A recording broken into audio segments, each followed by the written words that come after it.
Welcome to part 2 of our folding router table build.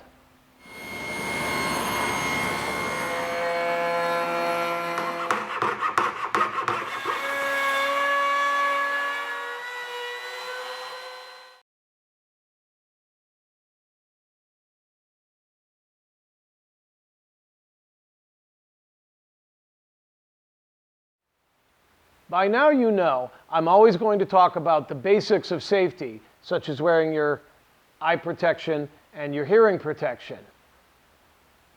But some projects require us to go a little bit further, and this is one of them. You will see me cross-cutting aluminum extrusions on the table saw.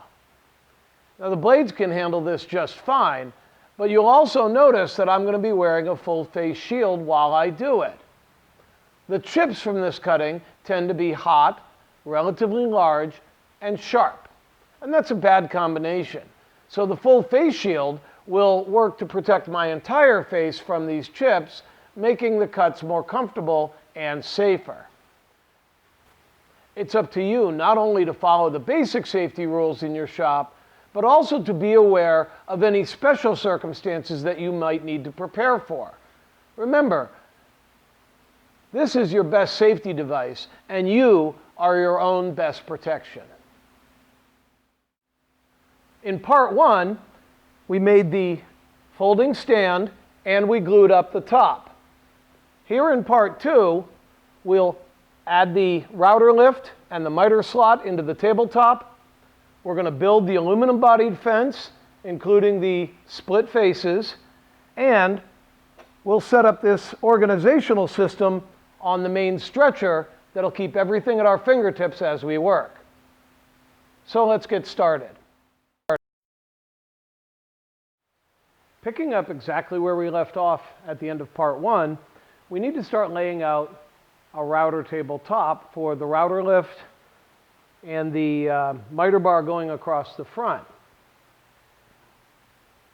So here's my miter gauge, and I really want, as I use the miter gauge, I want the entire gauge to be on the top of the table. So in this case, that's about 3 inches to the beginning of the miter bar. So I'm going to make that about 3 1/4, just so I have a little extra. Now in this case, you can use any miter track you want. This is Benchdog's dual track that Rockler sent me. And it has both a miter track and a T-track built into it, and I like the versatility of that. But I am going to reverse it so that the miter slot is on the inside. I didn't do that last time, and that's going to give me an extra inch or so of forward movement with my router fence. So if I come back to about 3 1/4 for this, to the miter slot itself, right about there, I'll lay that out precisely after the fact. But now I've got where that's going to get positioned, and that kind of helps me figure out where I want my router fence to go, because again, it's going to be about 3 inches from the miter slot to the edge of my miter gauge, and I don't really want my miter gauge to be sliding over the top of my insert plate. I want a little extra clearance for that, so I'm going to go ahead and set so that we're at about 3 1/2 back from there, which again, we're going to have 3 1/4, 3/4, so we're at 4, plus another 3 1/2. We're at 7 1/2 inches for the miter, or for the beginning, the front edge of my router lift. So now I know where I want to position everything, and we can start laying that out. Now I did lay down some pencil lines for the miter track and the center point of where my router lift is going to go, but it's almost impossible to see the pencil lines on the video, so I added some tape and used a marker just so that you could see how I laid this out. And the miter gauge is pretty easy to lay out, the miter slot. That's just I'm going to do that. I'm going to plow out a groove on the table saw, so I'll be able to measure off of the edge and plow that out pretty easily. This is a little more complex. I think that the easiest way to lay this out is to find the center point, and then notice that I've marked the center point of the opening here on all four sides, including a line down, and that lets me come right in here and really dial this in to exactly where my pencil lines are going to be, and that way I can get the exact layout that I want and make sure that everything's where I want. I'm going to double face tape this in place to do the routing, but first I need to create the pattern that Rockler calls for here, a 1/2 inch lip all the way around with a triangular lip left over on the two corners, and I'll cut that all out with a jigsaw and then come back in with the router to create the pocket. Okay. Cutting the opening in our tabletop to accept the router lift or a plate, if that's what you're using, is a two-step process. I'm using Rockler's template because I'm using Rockler's router lift, and this template is designed specifically for the size of the plate of the lift I have. There are some different plate sizes out there, so verify that the template you get is the right one for the plate or the lift that you're going to use. Pretty much every company that makes a lift or a plate has a template like this. It makes it very easy. A flush trim bit, actually a pattern bit with the bearing on top, will follow along this opening to cut the depth I need for the plate to sit in. But inside of that, we need to cut an opening for everything to pass through. So we're going to have a big hole and then a lip all the way around the outside that's going to hold everything in place. So what I need to do first is mark the lip all the way around. In this case, it's a 1/2 inch most of the way with a little bit of extra that we'll talk about. But I need a good way to follow this pattern around this rectangle at a 1/2 inch stepping in. And there's a couple of ways to do that. I'm going to use the Perfect Butt scribe system from Empower Tools.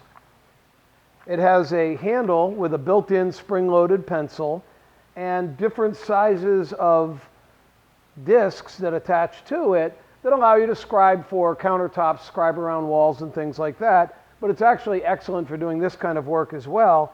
And all I really have to do is just set it in place and scribe along my top here, leaving a pencil mark about a 1/2 inch in all the way around. If you do a lot of this kind of work, the Perfect Butt system from Empower Tools is a great thing to have in your shop. If needed, this offset can also be scribed with the proper sized bearing. This one is 1 1/8 with a 1/4 inch ID, which provides the 1/2 inch offset needed for this scribe. Now again, you're going to want to follow the instructions that come with your template and your router lift or plate. But here, I want two opposite corners with a 1 inch bevel angle in between. And then the opposite two corners, I want 2 1/4. So I'm just going to mark that out here at 1 and 1. And then just connect the lines. And then at this corner, I'm going to do 2 1/4 on each side.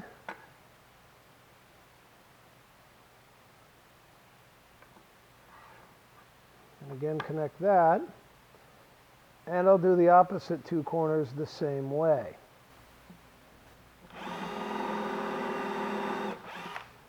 All right. The instructions here tell me to drill 4 holes in the corners of the larger overhangs that are going to be underneath here. And that's what I've done. A few minutes careful work with the jigsaw creates the opening needed for the router or lift. The template is fixed in position and the pocket milled for the router plate. This pocket should be cut a little deeper than the thickness of your router plate to allow for adjustment. Using an offset base, like the CRB7 here from Empower Tools, helps to keep the router steady when working on top of a template. Check that the plate fits properly within the opening. Then the transfer punches are used again, this time to transfer the marks for the screws that will hold the plate.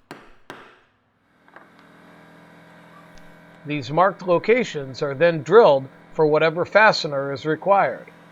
For my lift, a pair of 1/4-20 T-nuts. A hole is then drilled into the step in each corner of the pocket. These are for T-nuts that will accept the leveling screws. These T-nuts are installed facing down because the leveling screws will be pushing up in opposition to the lock screws. The lock screws hold the plate tight onto the leveling screws, and the leveling screws set it flush with the top of the table.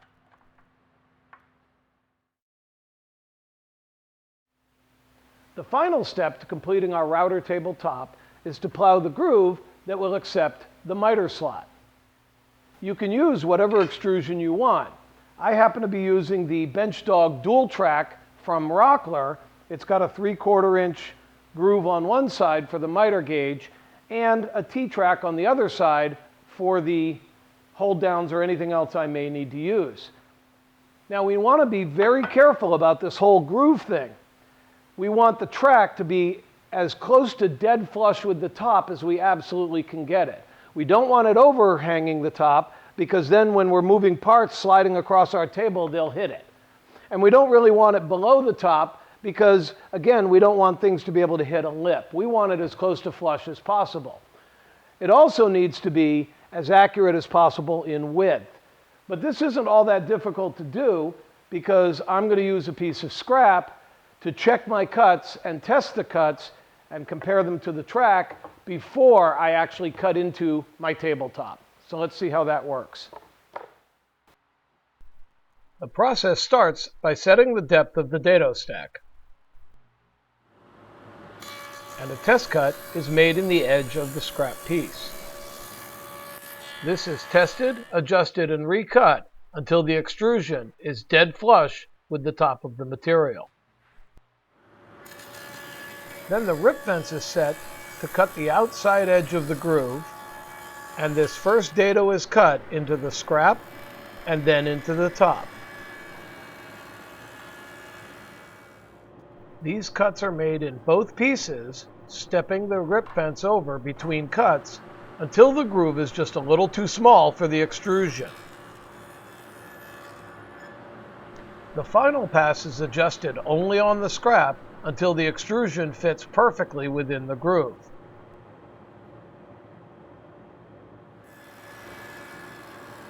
Once set properly, the top can be grooved as well. Following these steps with a little bit of care will result in a perfect fit.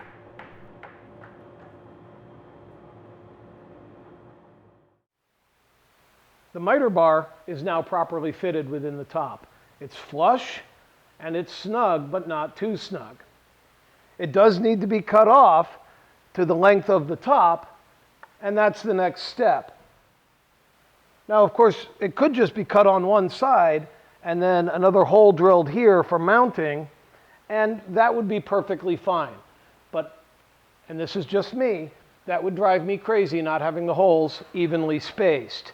So I'm actually going to set the center hole on the extrusion to the center line on the tabletop that we established for the insert plate. I'll cut both ends off, and then I'll drill holes and counterbore them on each side to lock this all in place. A standard carbide-tipped saw blade will cut through the aluminum extrusion perfectly well with no damage to the blade. It only takes a few minutes to drill and countersink the ends of the extrusion. A thin layer of epoxy is applied to the groove, the extrusion set into place, and then screwed down tight. The epoxy bond between the top and the extrusion will help keep everything flat. A belt sander, or a mill file if need be, is very useful for rounding over the extrusion to match the profile of the top, and then it can be sanded smooth.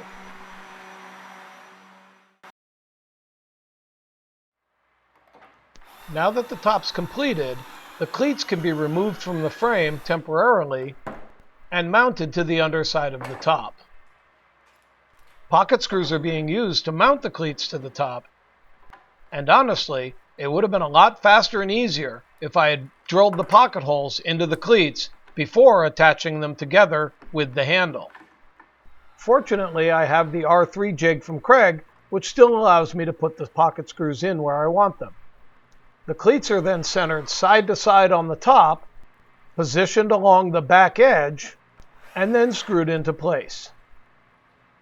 The cleats, along with the top, can then be reattached to the stand.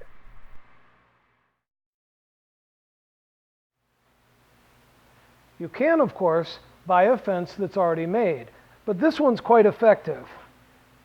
It's built from Rockler's multi-track, and so it's an aluminum-bodied fence with the opening in the center. It's very rigid and stiff, and then there's a pair of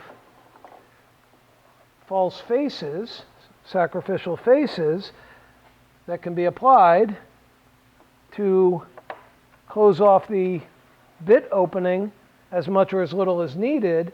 And of course, these are sacrificial. You can bury the bit inside them and slide them in and out and do whatever you want, and then just lock them up with these 4 bolts. So let's go ahead and make that next. The aluminum body of the fence is made from 2 pieces of Rockler's multi-track and a couple of the brackets that they make to hold it all together. One of the multi-track sections is cut to 32.5 inches long to form the top of the fence. The 2 faces at 14.25 inches each are cut from the other section of multi-track. After cutting, you will need to spend a few minutes with a small file to clean up the ends. The brackets come with the fastening hardware needed, including special flat nuts that lock into the T-slots in the multi-track. The fence faces are mounted to the top bar with a pair of the 2-inch brackets, and each gets a 1.25-inch bracket that's used as a foot to keep the fence square to the table. Mount all the hardware loose in the brackets, and then slide everything into the proper T-slots on the pieces of multi-track.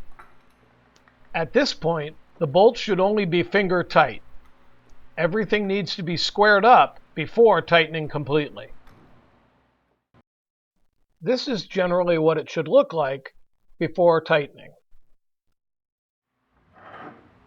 The fence faces must be parallel to each other and in line. A good straight edge clamped to the bench will make this easy to set.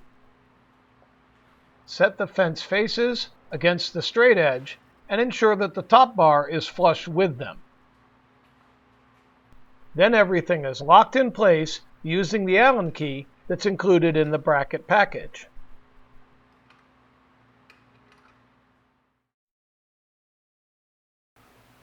Now, something that I didn't realize when I assembled all this fence to begin with, I had these 2 pieces in closer to the opening. But that doesn't allow my dust collection hood to come into play. So I ended up moving these back out a little bit so that the dust collection hood will go in here. And that's just a couple of the oval nuts in the T-track with a little knob.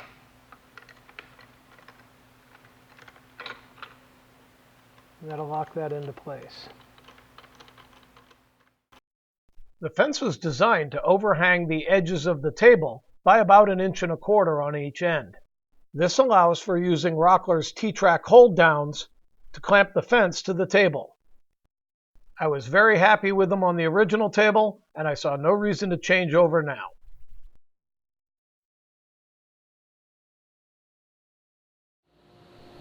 The split faces for the fence can be made out of almost anything.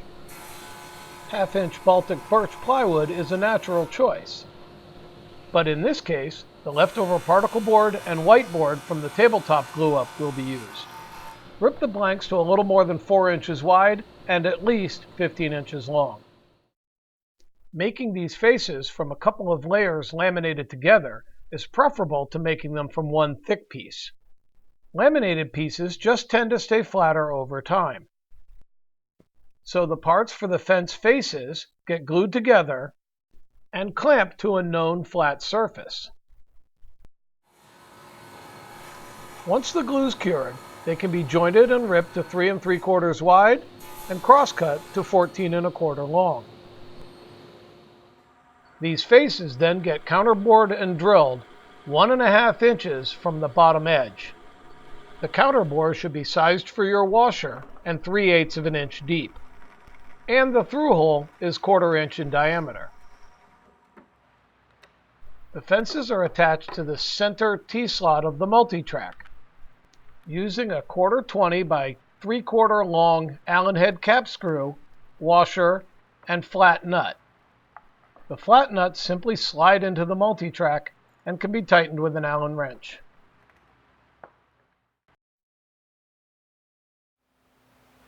I use some painter's tape to lay out the size of the stretcher on our router table in order to help me figure out the organizational system. Now, I've got these router bit storage inserts from Rockler, so I prepared some pieces that those will go into, so I'll be able to store some router bits here. I'm not going to keep the router bits on the router table, but I want a place to put them while I'm working if I'm using more than one bit, so that's what this is for. This block here will hold my adjustment arm as well as my start pin and the Allen wrench for the fence. This will all be screwed onto the stretcher. These will be screwed onto the stretcher. I'm not going to glue them because I want, in the future, should I want to move things around, I can. The inserts for my router lift, I've got this one and a few others. So they're going to, I'm going to put a dowel pin here to hold those on. I'll drill it in at a slight angle, and that way they won't fall off when I'm moving things. I'll put a metal hook in to hold the wrenches for my, in this case, Porter cable router. And then I've got my switch for turning the thing on and off. Now, I'm mounting this off to the left-hand side because that's where the switch is on my table saw, and I want it to be in the same relative position so that in an emergency, I know where to reach for it. It'll already be habitual. And then for storing the collets, I'm using this hook here. It'll hold both my 1/4 and 1/2 inch collet, whichever one I'm not using, and I'm going to attach that or put that into this block right in the center, or maybe just a little below center, and that way I'll have a place for my collets. So all of the parts and pieces that I typically use with my router table will all be organized into that center section. The cords for the router and for the switch here will all be coiled up, held in this little cord keeper thing, and it has a hole in it, so I'll screw that to the back side of this stretcher so that it keeps the cords organized when I'm working. I started by milling up some stock for the bit holders and for the storage block in the center. The blocks were milled to 1 1/4 inches thick and ripped 1 1/2 inches wide. These could certainly be made out of the leftover 2x stock that you built the frame out of, but I chose to use some oak that I had hanging around. The holes for the bit holders were laid out according to the measured drawing, and 5/8 holes were drilled 3/4 of an inch deep, as called for by the Rockler bit inserts that I'm using. The drilled stock was then given a 20-degree bevel cut along the back edge,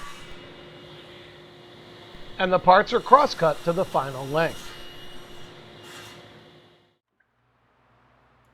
All of these components are then directly transferred from the layout to the stretcher, including the cord holder on the back.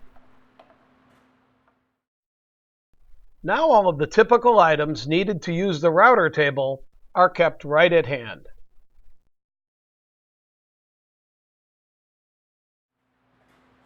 To hold the table closed when folded for storage, The locking bolts are moved from their normal position to a storage location. Creating these holes is the final step of the project. With the legs and the cleats in their storage position, 5/16" holes are bored all the way through the uprights. The hole locations are not critical. Just make sure they're not too close to the edge of either part. No bushings or sleeves are used for these holes, but a T-nut is inserted into each hole on the inside face of the upright. This process was held until the end to ensure that nothing was in the way.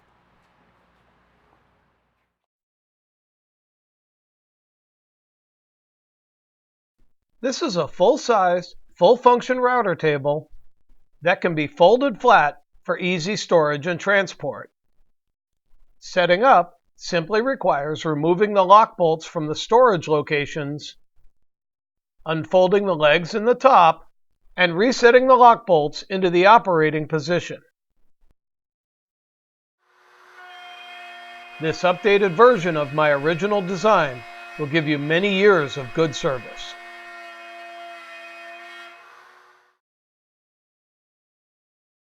Woodcademy is made possible with the generous support of our sponsors. Please take a minute and let them know how much you appreciate it.